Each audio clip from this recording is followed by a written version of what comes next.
All right, so what do we have? Two researchers conduct a study in two groups of students. They were asked to answer 42 trivia questions from a board game. The students in group 1 were asked to spend 5 minutes thinking about what it would mean to be a professor, while the students in group 2 were asked to think about soccer hooligans. Though these pre-test thoughts are a form of priming.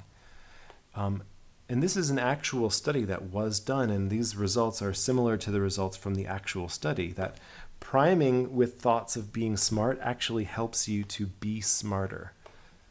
That's very surprising, but apparently true.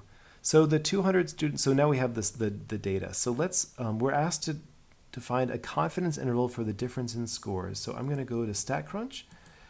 Under the T-Stats 2 sample with summary, I'm going to put in the necessary pieces to create confidence interval.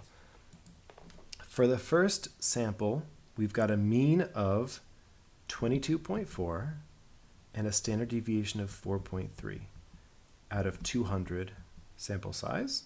Second sample, this is hooligan thinkers, 17.9, 2.8 for the standard deviation, and again, a sample size of 200.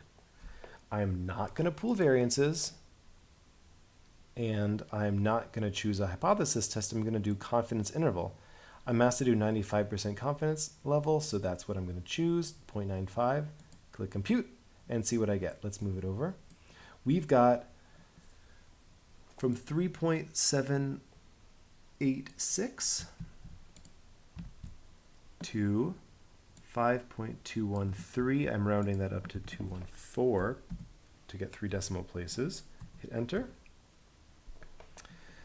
So we would say that we can be 95% confident the difference of means is in the interval. That's how we interpret a confidence interval. Since we're doing an estimate on the difference of means, that's what we're confident about. Now, what does it say about priming? Since the difference is, we're 95% confident that the difference is between 3.7 and 5.21, that's another way of saying we're 95% confident that mu1 is greater than mu2. And if mu1 is greater than mu2, that suggests that priming works. Since the 95% confidence interval does not contain 0, it actually suggests priming does have an effect on the scores. If the interval contained 0, we couldn't rule out the possibility that this was just from random chance from the sampling, but the confidence interval is only in the positive side, so we were 95% confident that priming actually works. All right, so that was it. Confidence intervals and hypothesis testing for 2 samples for proportions and means. I hope this helped, and I wish you the best of luck in your studies and your learning. Go be a genius.